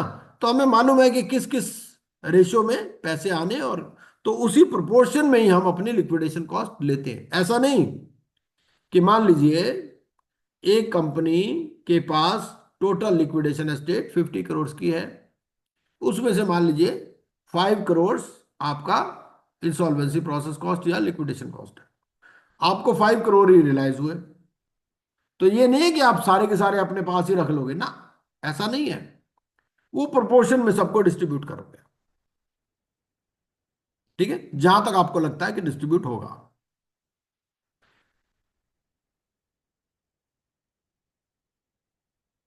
चलिए, रिटर्न ऑफ मनीज, अगर किसी को गलती से मिल गया तो वापस कर देगा, 1 साल के अंदर कंप्लीट करना है, notwithstanding pending application PUFE transactions, और 1 साल में नहीं हुआ तो आपको एक रिपोर्ट देनी है टू द एडजुडिकेटिंग अथॉरिटी, क्यों नहीं कंप्लीट हुआ और कब तक कंप्लीट हो जाएगा, ठीक है। ट्रीटमेंट ऑफ अवॉइडेंस ट्रांजैक्शंस, ये लिक्विडेशन प्रोसेस के बाद भी चल सकती हैं। The liquidator shall, on the advice of the consultation committee, provide in the application along with the final report filed under Regulation 45 for the manner in which PUFE transaction shall be pursued after the dissolution or closure of liquidation process. तो अगर आपसे कोई question पूछे क्या dissolution या closure of liquidation process के बाद भी ये एप्लीकेशन चल सकती है, द आंसर इज यस। उसमें दे देते हैं कि भाई जो अगर पैसा आएगा वो कैसे डिस्ट्रीब्यूट होगा, ठीक है। Final report prior to dissolution, where the corporate debtor is liquidated, अब सारा पैसा डिस्ट्रीब्यूट हो गया 53 के हिसाब से, the liquidator shall make an account of liquidation showing how it has been liquidated and how the corporate debtors assets have been liquidated, and if the liquidation cost exceeds the estimated liquidation cost, जो पहले बताई थी इसमें, तो ये reason बताएगा उसका, ठीक है। उसके बाद में एक एप्लीकेशन के साथ में फॉर्म एच देगा ये। प्रिजर्वेशन ऑफ रिकॉर्ड्स है 3 इयर्स और 8 इयर्स, कॉर्पोरेट लिक्विडेशन अकाउंट है, और इससे पहले हम एक एसेट मेमोरेंडम पढ़ लेते हैं, और एसेट मेमोरेंडम के बाद में हम सेक्शन 53 पर दोबारा चलेंगे एक बार। ये एसेट मेमोरेंडम क्या होता है? एसेट मेमोरेंडम ये कहता है for cases under sub regulation 1 of 35, मतलब एसेट मेमोरेंडम से पहले हमें 35 पढ़ना पड़ेगा। 35 क्या है? 35(1) में बता देता हूं। 35(1) में ये है कि आप सीआईआरपी में आपने वैल्यूएशन करवाया होगा। दो सिचुएशन होगी, या तो सीआईआरपी में वैल्यूएशन करवाया होगा या सीआईआरपी में वैल्यूएशन नहीं करवाया होगा, ठीक है। या अगर जो वैल्यूएशन करवाया वो पुराना हो गया क्योंकि सीआईआरपी बहुत लंबी चल गई, तो आपने दोबारा वैल्यूएशन करवा लिया, या लिक्विडेटर को लगता है दोबारा वैल्यूएशन करवा लो, या स्टेक होल्डर्स कंसल्टेशन कमेटी को लगता है दोबारा वैल्यूएशन करवा लो, तो वैल्यूएशन दोबारा हो जाएगा।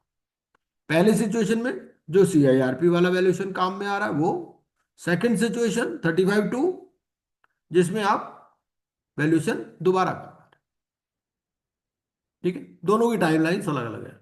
अगर पुराना ही वैल्यूएशन काम में लेना है तो एसेट मेमोरेंडम आपको 30 डेज के अंदर बना लेना है, और नया वैल्यूएशन करवाना है तो फिर आपको 75 डेज में बनाना है, ठीक है। और एसेट मेमोरेंडम में क्या क्या डिटेल्स है? Value of the asset valued in accordance with regulation 35, value of the assets और businesses under clauses B to F of regulation 32, valued in accordance with regulation 35। फिर इंटेंडेड मैनर ऑफ सेल, कि किस तरह से बेचोगे आप उसको, intended mode of sale, expected amount of realisation, any other information. और asset memorandum shall provide the following details, क्या? In respect of each of the assets other than those referred to in सब regulation 2। सब regulation 2 में क्या है? सब regulation 2 में बोलता है कि जो आपको सेल करने हैं एसेट्स उनके बारे में ये इंफॉर्मेशन दीजिए, और जो सेल नहीं करने हैं आपको उनके बारे में ये दीजिए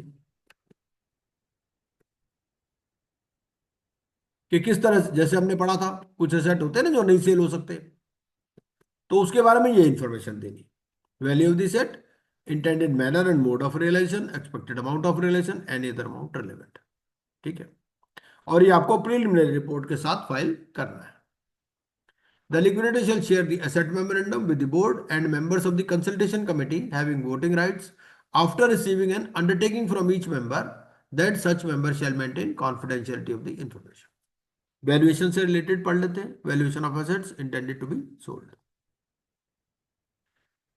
35(1) क्या बोलता है? अगर आपने CIRP पीरियड में वैल्यूएशन करवाया है तो, ठीक है, और आपको लगता है वो सही है, ठीक है, तो लिक्विडेटर क्या करेगा? जो वैल्यूज हैं आपके पास दो वैल्यूज हैं, क्योंकि दो वैल्यूअर आपने अपॉइंट किए, तो average of the estimates of the values arrived under those provisions for the purpose of valuation. और CIRP में आप क्या वैल्यूएशन करवाते हो? फेयर वैल्यू और लिक्विडेशन वैल्यू। दो वैल्यूअर आपने अपॉइंट किए होंगे, दोनों की एवरेज ले लो। अब आपको लगता है वो वैल्यूएशन तो पुराना हो गया, तो 35(2) उसका आंसर देता है। 35(2) क्या कहता है? आपने वैल्यूएशन करवाया है नहीं, या फिर लिक्विडेटर को लगता है कि फ्रेश वैल्यूएशन इज रिक्वायर्ड। ठीक है, तो within 7 days of the liquidation commencement date he will appoint 2 valuers to determine the realisable value. यहां पर क्या लेगा वो? Realisable value. तो यहाँ फेयर वैल्यू और लिक्विडेशन वैल्यू की तो बात ही नहीं है ना। अब तो एसेट सेल ही कर रहे हो आप, लिक्विडेशन पे पहुंच गए, है ना, तो यहाँ रियलाइजेबल वैल्यू। और किसको आप अपॉइंट नहीं कर सकते? नेचुरली जो भी इंटरेस्टेड पार्टीज होंगी। रिलेटिव अपना नहीं अपॉइंट कर सकते, रिलेटेड पार्टी ऑफ CD या ऑडिटर रहा हो, ठीक है, at any time during the 5 years, या पार्टनर या डायरेक्टर हो IPE का, जिसमें कि लिक्विडेटर पार्टनर या डायरेक्टर है, तो उसको आप वैल्यूअर अपॉइंट नहीं कर सकते। जो भी रजिस्टर्ड वैल्यूअर अपॉइंट है, they shall independently submit the liquidator the estimates of the realizable value of the assets or businesses after physical verification of assets, और एवरेज को ले लेंगे हम एज द वैल्यू। लेकिन उसमें क्या है कि अगर मान लो सिग्निफिकेंटली डिफरेंट है तो क्या होगा, उसका भी आंसर देते हैं। और इसमें एक ये नया रेगुलेशन आया 35(5) क्या बोलता है? Where valuation is undertaken as per sub regulation 2। मतलब लिक्विडेशन में आपने वैल्यूएशन करवाया तो क्या करेगा? लिक्विडेटर एक मीटिंग बुलाएगा जिसमें रजिस्टर्ड वैल्यूअर भी आएंगे और स्टेक होल्डर्स भी होंगे, और वैल्यूअर वहां पर एक्सप्लेन करेगा मेथोडोलॉजी, क्योंकि डिफरेंट मेथड्स हैं वैल्यूएशन के, है ना। तो वो कौन से मेथड से, इनकम मेथड से कर रहा है, इनकम अप्रोच है, कॉस्ट अप्रोच है, क्या है ना। The methodology being adopted to arrive at valuation to the consultation committee before finalisation of valuation reports. The liquidator shall share the valuation reports with the members of the consultation committee after obtaining an undertaking that they shall maintain confidentiality। ठीक है, और मान लीजिए दो valuer से आपने valuation करवाया और उसमें 25% से ज्यादा का वेरिएशन है, ठीक है। In case there is a deviation of 25% in the valuation of an asset class under sub-regulation 2 from valuation under sub-regulation 5, ठीक है, तो the liquidator shall facilitate a meeting wherein the registered valuer shall explain the reasons for the difference to the consultation committee। ठीक, अब जो सब एक तो बात कर रहा है एक एसेट क्लास की, ठीक है। तो अगर एसेट क्लास में क्या है? 3 ही क्लासेस हैं हमारी, plant and machinery, land and building, securities and financial assets. 2 valuation आपके पास हो गए। दोनों वैल्यूएशन में अगर 25% का डिफरेंस है तो फिर क्या होगा? एक मीटिंग बुलाएंगे और वो वैल्यूअर एक्सप्लेन करेगा why this difference. Asset sale report. On sale of an asset, the liquidator shall prepare an asset sale report in respect of the said asset to be enclosed with the progress report। Progress reports आपको मालूम है कि quarterly जानी है, ठीक है। तो जो क्वार्टरली प्रोग्रेस रिपोर्ट जाएगी उसके साथ में सेल रिपोर्ट भी जाएगी, और उस सेल रिपोर्ट में क्या रहेगा? Realised value, cost of realisation if any, the manner and mode of sale, if the value realised is less than the value in the asset memorandum, the reasons for the same, the person to whom the sale is made, and any other details of sale. तो sale के अंदर ये सारी details आपको जानी है। Relation of security interest हमने पढ़ ही लिया 37। अब हम एक बार ये एक प्रोग्रेस रिपोर्ट और पढ़ लेते हैं, एक स्टेक होल्डर्स कंसल्टेशन कमेटी पढ़ लेते हैं। ये दो इंपॉर्टेंट रेगुलेशंस हैं।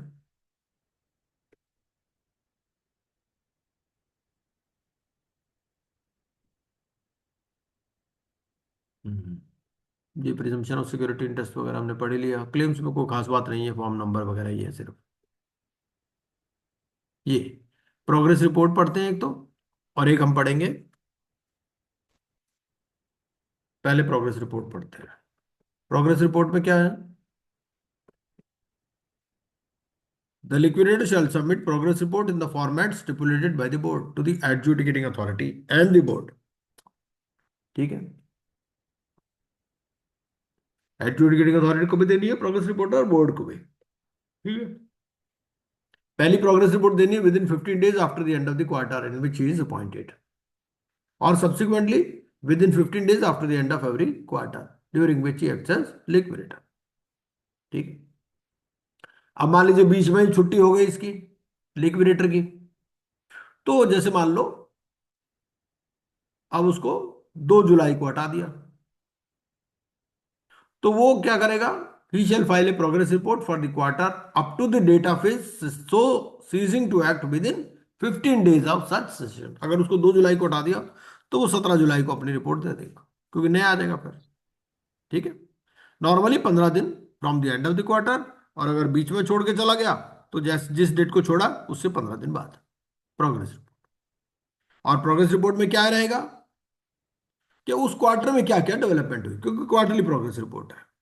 जो नए अपॉइंट किए, terms of appointment, cessation of appointment, ठीक है, और फिर जो लिस्ट ऑफ स्टेक होल्डर्स है, settlement of list of stakeholders, details of any property that remains to be sold and realised, distribution made to the stakeholders, distribution of unsold property, details of fees or remuneration, fees due to and received by the liquidator together with the description of activities। Fees उसकी क्या due थी और क्या receive की, और activities उसने क्या काम किया उस क्वार्टर में। रेम्युनरेशन और fees paid to professionals appointed by the liquidator together with the description of activities carried out by them. दोनों में फर्क क्या है? जो लिक्विडेटर है उसको बताना है ड्यू थी कितनी थी और ली कितनी, दोनों बातें बतानी है। लेकिन जो प्रोफेशनल्स हैं उनको पेमेंट कितनी की वो बतानी है, इसमें ड्यू नहीं बताना प्रोफेशनल्स वाले केस में। Other expenses incurred by the liquidator whether paid और not, development in any material litigation, मतलब क्वार्टर में जो भी प्रोग्रेस हुई वो सारी इस क्वार्टरली प्रोग्रेस रिपोर्ट में बतानी है। ठीक है, कोई अवॉइडेंस एप्लीकेशंस फाइल की या डेवलपमेंट्स हैं उसमें, changes if any in estimated liquidation cost. Her quarter में अगर कोई चेंज हो रहा, उसको लग रहा है लिक्विडेशन कॉस्ट बढ़ने वाली है, तो वो बताएगा वो। ठीक है, और इसके साथ में क्या लगाएगा? His receipt and payments during the quarter, और फिर cumulative amount of his receipts and payments is the liquidation commencement date. और अगर उसको लगता है कि जो एक्सपेक्टेड रियलाइजेशन ऑफ प्रॉपर्टी है उसमें कोई मटेरियल चेंज होने वाली है, तो भी वो बताएगा along with the basis of such change. मतलब क्वार्टरली बेसिस पे एडजुडिकेटिंग अथॉरिटी को इन्फॉर्म्ड रखेगा। ठीक है, the progress report for the fourth quarter, और फोर्थ क्वार्टर के साथ में आपको ऑडिटेड अकाउंट्स लगाने हैं of the liquidators receipt and payments for the financial year. ठीक है, provided that in case an insolvency professional ceases to act as liquidator, the audited accounts of the receipts and payment for that part of the financial year। अब अगर बीच में मान लो छुट्टी हो गई उसकी, उसको रिमूव कर दिया, तो जितने पार्ट के लिए वो लिक्विडेटर रहा उतने तक का वो ऑडिट करवाएगा। ठीक है, ये है। मतलब ये नहीं कि वो जब पूरा साल खत्म हो जाएगा तब एक ऑडिट होगा, नहीं, अगर वो छोड़ के जा रहा है तो वो अपने पार्ट का ऑडिट करवाने के बाद ही छोड़ेगा। ठीक है सर वो ऑडिट करवाएगा सर फाइनेंशियल्स का, तो liquidator is also signing the balance sheet ना सर, फाइनेंशियल्स। हाँ फाइनेंशियल सस्पेंडेड डायरेक्टर तो नहीं कर सकते, तो लिक्विडेटर। हाँ हाँ, तो करेगा, क्या दिक्कत है? वो तो देखो, ओके अब कंपनी में भी क्या होता है, कंपनी में ऑडिट होता है तो डायरेक्टर साइन करते हैं ना, उसमें क्या दिक्कत है? ऑडिटर भी साइन कर रहा है, वो भी साइन कर रहा है, यहाँ पे ऑडिटर साइन करेगा, लिक्विडेटर साइन करेगा, क्या दिक्कत है? ओके सर ठीक है।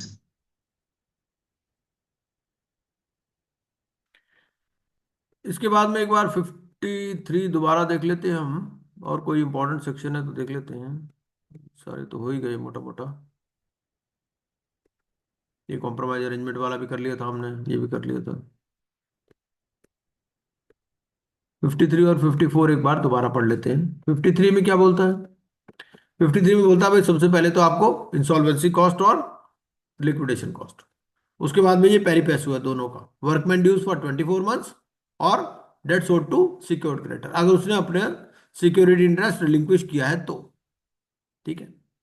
फिर wages and any unpaid dues owed to employees other than workman. Workman ऊपर आ गए 24 मंथ्स के, और जो एम्प्लॉइज है अदर देन वर्कमैन उनके लिए 12 मंथ्स के। अब 12 मंथ्स के बियॉन्ड क्या होगा? मान लो किसी की 6 महीने की पेंडिंग है, तो वो फिर लास्ट में जाएगा any remaining debts and dues. ऐसे ही वर्कमैन का अगर 24 मंथ से बियॉन्ड है, मान लो 6 महीने की वेजेस पेंडिंग है, तो 24 मंथ्स की तो बी में आ गई, और बाकी जो है वो फिर एफ में आ जाएगी, any remaining debts and dues. उसके बाद में financial debts owed to unsecured creditors. फिर गवर्नमेंट ड्यूज में इनकम टैक्स, जीएसटी सारा आ जाएगा इसमें, 2 साल के। ठीक है। और 2 साल के बियॉन्ड वो फिर रिमेनिंग डेट्स एंड ड्यूज में। फिर debts owed to secured creditor for any amount unpaid following the enforcement of security interest. मैंने इस पर एक वो इलस्ट्रेशन भी बना रखी है, वो मैं इलस्ट्रेशन आपके साथ शेयर कर दूंगा। जब उस इलस्ट्रेशन को आप कर लोगे तो अपने आप ही आपको ये पूरा समझ में आ जाएगा। Any remaining debts and dues, preference shareholders if any, और फिर इक्विटी शेयर होल्डर्स। और अगर कोई कॉन्ट्रेक्चुअल अरेंजमेंट है between recipients under subsection 1 with equal ranking, if disrupting the order of priority under that subsection shall be disregarded by the liquidator। ठीक है। अगर मतलब एम्प्लॉयज है, एम्प्लॉयज के बीच में आपस में कोई अरेंजमेंट है, या वर्कर्स में कोई अरेंजमेंट है कि भाई इस तरह से पेमेंट होगा, तो दैट शैल बी डिसरिगार्डेड। ठीक है। और fees payable to the liquidator shall be deducted proportionately from the proceeds payable to each class of recipients under subsection 1, and the proceeds to the relevant recipient shall be distributed after such deduction। क्योंकि हमने क्या पढ़ा कि आपको कितने दिन के अंदर डिस्ट्रीब्यूट करना है? विद इन 90 डेज था, क्या था वो अभी जो पढ़ रहे थे हम लोग? अभी पढ़ रहे थे ना डिस्ट्रीब्यूशन, 90 days था सर। है ना? हाँ। तो 90 डेज में करना है ना, तो अब क्या है कि पूरे पैसे तो मिल नहीं रहे एक बार में, तो जैसे जैसे पैसे मिल रहे हैं वो क्या करेगा कि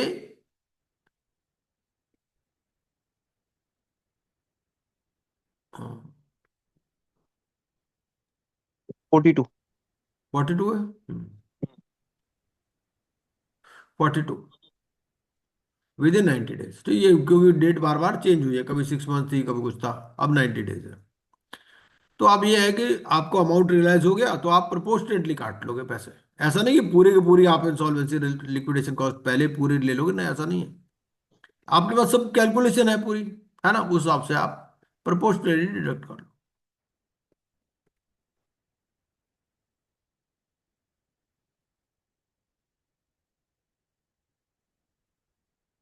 हम्म। अच्छा, अब अगला पॉइंट कहता है कि where this proceeds of the realization of the secured assets are not adequate to repay debts owed to secured creditor, the unpaid debts of such secured creditor shall be paid by the liquidator in the manner specified in clause E। ठीक है। तो वो अगर secured creditor ने अपना realise कर लिया तो उस केस में वो फिर ई पार्ट में आ जाएगा। ई मतलब ये रिमेनिंग डेट्स एंड ड्यूज, कहाँ गया ये, ई में आ जाएगा, debts owed to secured creditor. यहां मतलब इन दोनों का पेरिपेसु होगा, 2 साल के गवर्नमेंट ड्यूज और प्लस ये यहां पर आ जाएगा, ई पार्ट में आ जाएगा।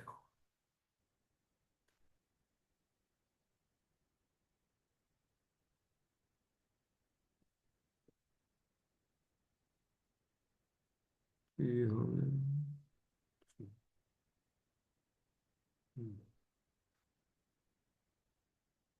ये for the purpose of this section it is hereby clarified that each stage of the distribution of proceeds in respect of a class of recipients that rank equally, each of the debts will either be paid in full or will be paid in equal proportion within the same class of recipients if the proceeds are insufficient to meet the debts in full. मतलब ये, जैसे अब उसने क्या रखा जी, 12 months के employees के dues payment करने हैं, ठीक है। अब 12 मंथ्स में मान लीजिए कि इनके ड्यूज बन जाते हैं 20 करोड़, और आपका जो अमाउंट बचता है यहाँ पर इस स्टेज पे 10 है, तो सबको 50-50% मिल जाएगा। मतलब ये है, अगर पूरा मिल पाएगा तो पूरा, नहीं मिलेगा तो फिर कम कम मिल जाएगा सबको। 54 क्या बोलता है? Dissolution of the corporate debtor. ये कहता है कि अगर एसेट्स जब कंप्लीटली लिक्विडेट हो जाएंगे तो एप्लीकेशन लगा देंगे फॉर डिसोल्यूशन, ठीक है। And the corporate debtor shall be dissolved from the date of that order and the corporate debtor shall be dissolved accordingly, or copy of the order shall within 7 days be forwarded to the authority with which the corporate debtor is registered। अब इसके साथ में हमारे को regulation 45 और regulation 46 भी पढ़ लेना है। तो रेगुलेशन 45 क्या बोलता है? रेगुलेशन 45 फाइनल रिपोर्ट बोलता है डिसोल्यूशन की, कि आपको डिसोल्यूशन से पहले फाइनल रिपोर्ट लगानी है, ठीक है।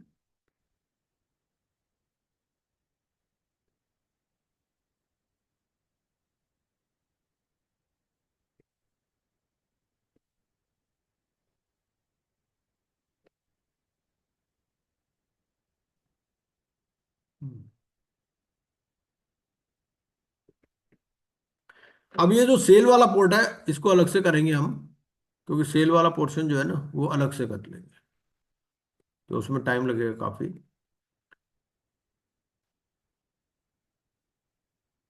अभी तक का जितना हमने डिस्कस किया है उसके ऊपर पहले क्वेश्चंस ले लेते हैं, अगर कोई भी आपके सवाल हैं तो जो सेल वाला पार्ट है ना उसको अलग से करेंगे। अभी तक जितना हमने किया पहले उसके ऊपर कोई क्वेश्चन है तो वो पूछ लीजिए आप।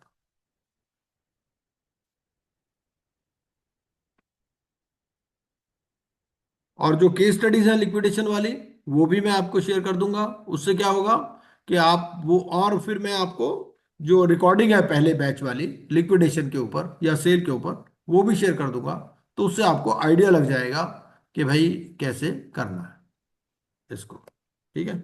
नेक्स्ट क्लास हमारी होगी सैटरडे को, है ना। आज थर्सडे है ना, तो सैटरडे को नेक्स्ट क्लास। तो सैटरडे को एक बार हम इसमें जो पोर्शन बच गया है, एक तो सेल वाला बच गया हमारा, सेल वाला कर लेंगे, और एक दो केस स्टडीज भी हम इसमें कर लेंगे। आपका कोई सवाल हो तो पूछ सकते हैं, लिक्विडेशन से रिलेटेड, सीआईआरपी से रिलेटेड या आईबीसी से रिलेटेड, कहीं पर भी। सर लिक्विडेशन में भी अमेंडमेंट्स आए हैं बिल्कुल आए हैं, हाँ। सर, उसके अमेंडमेंट्स दे दीजिएगा सर। हाँ बिल्कुल बिल्कुल, क्यों नहीं।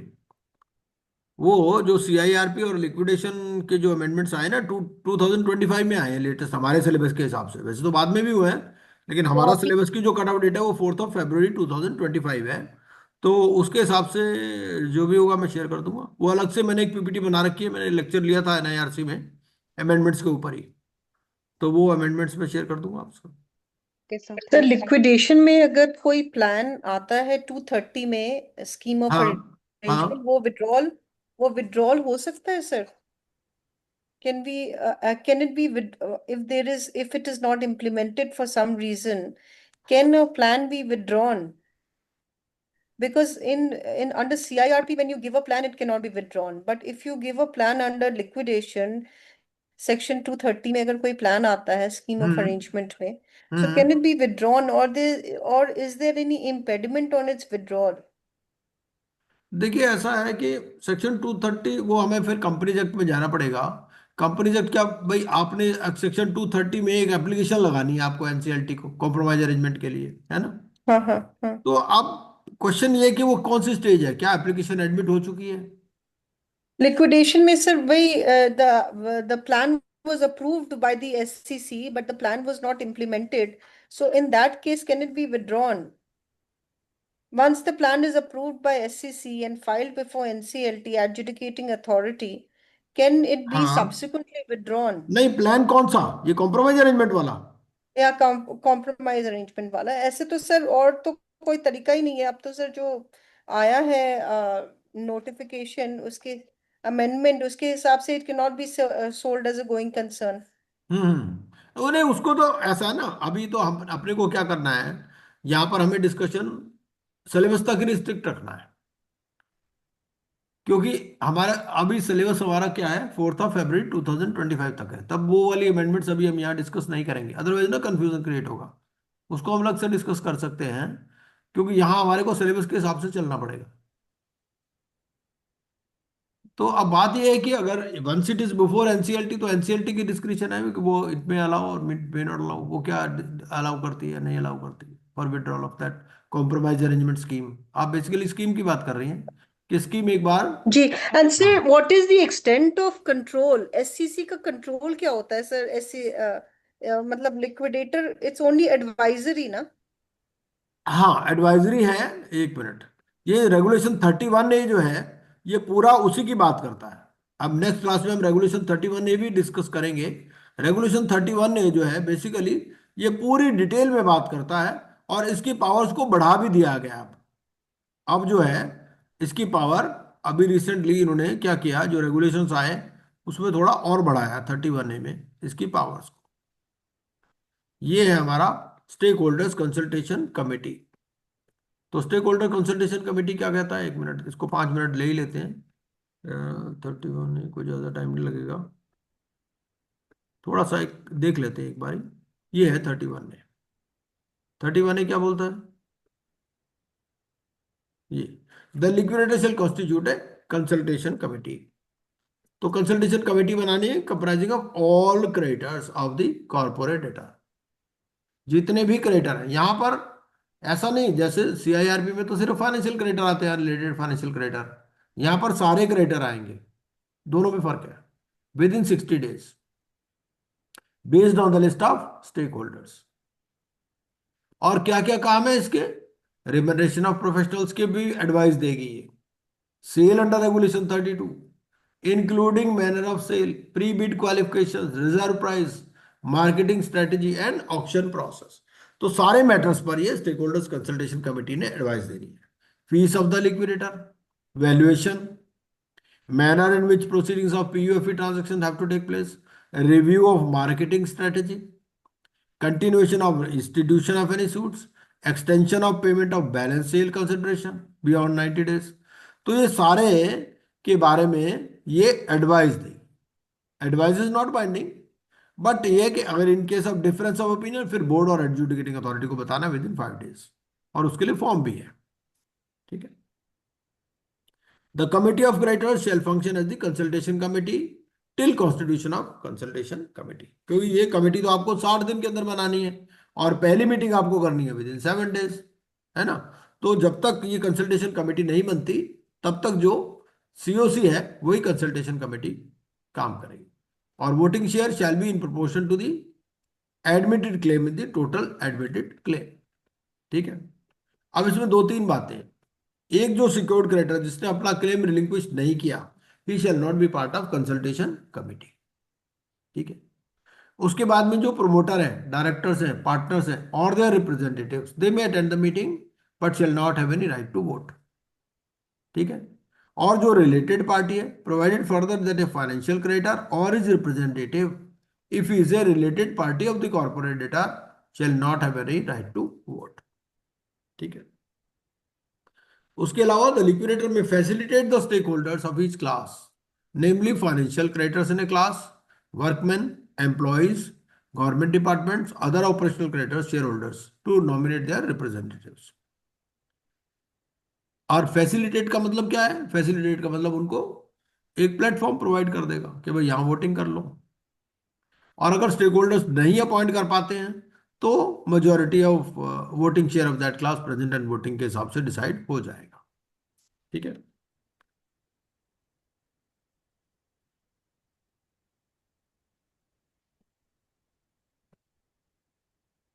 Representatives in the consultation committee shall have access to all relevant records and information। पहली मीटिंग करनी है विद इन 7 days। ठीक है। और अगर 33% से रिक्वेस्ट रिसीव हो जाए जैसे CIRP में होता है तो कॉल करनी है, और अगर कम से रिसीव हो तो कर भी सकता है, नहीं भी कर सकता, डिस्क्रिप्शन है। एटलीस्ट 1 मीटिंग करनी है इन ईच क्वार्टर। ठीक है। In all cases where the liquidator proposes to continue or initiate any legal proceeding, he shall, after presenting the economic rationale for the proposal, seek the advice of the consultation committee. तो जिन भी cases में ये continue करना चाहता है या initiate करना चाहता है लीगल प्रोसीडिंग, तो ये इकोनॉमिक रैशनल भी बताएगा। मान लीजिए रियलाइजेशन तो होना है कम, कॉस्ट हो रही है ज्यादा, है ना, तो वो फिर इसकी एडवाइस लेगा कंसल्टेशन कमेटी की।